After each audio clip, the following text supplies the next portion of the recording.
हम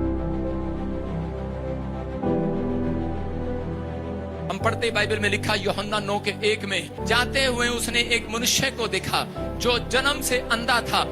देखो यहाँ पर एक व्यक्ति था जो जन्म से अंधा था, और जब वो अंधा बच्चा पैदा हुआ तो उसी समय वो आदमी यीशु मसीह के पास गया और जाकर कहने लगा, परमेश्वर मुझे एक बात बताओ, यीशु मुझे एक बात बताओ कि ठीक है मैंने आज तक सुना है किसी को पैरालाइज हो गया, हाँ इसने कोई पाप किया होगा, इसको कोई प्रॉब्लम हो गया, इसने कोई पाप किया होगा, लेकिन कहता है ये बच्चा जो जन्म से अंधा पैदा हुआ इसने क्या पाप किया? इसके माँ बाप ने पाप किया हो सकता है, लेकिन इसने कौन सा पाप किया जो जन्म से अंधा हुआ? क्योंकि मैंने सुना है जो पाप करता है वो बीमार पड़ता है, लेकिन इसने कहा, कहता कि ये व्यक्ति ने, कहता ये अंधा है जन्म से, इसने क्या पाप किया मुझे बता। यीशु मसीह ने कहा, कहता कि इसने कोई पाप नहीं किया, कहता ये इसलिए ऐसे पैदा हुआ कि ताकि परमेश्वर की योजना इसके जीवन से पूरी हो। हालेलुया।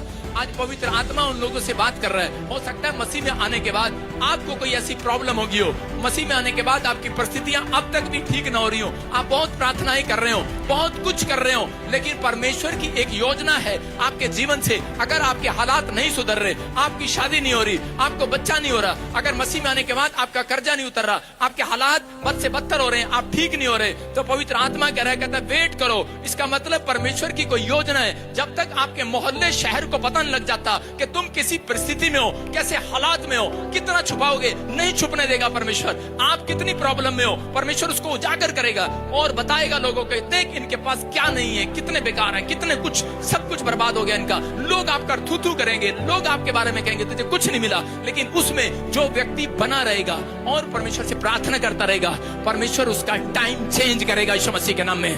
परमेश्वर अपनी योजना को पूरा करना चाहते हैं। आप मसीह में आना परमेश्वर का, कहता आपका मसीह में आना परमेश्वर की योजना है। अगर आप कहता उसमें हाय हाय करते हैं तो इसका मतलब आपकी परिस्थितियां चेंज नहीं होंगी। जब आप प्रभु में आए हैं और आपकी परिस्थितियां, आपके हालात चेंज नहीं हो रहे, वो हमेशा के लिए नहीं है। हो सकता है ज्यादा 10 साल, 2 साल, कह 3 साल, इससे ज्यादा नहीं, क्योंकि बाइबल बोलती है इस बात के लिए, अगर ये पेड़ जो लगाया है, अगर 3 साल तक मैं इसको देखूंगा, अगर ये फल नहीं लाया तो कहता है इसके बाद इसको काट देना।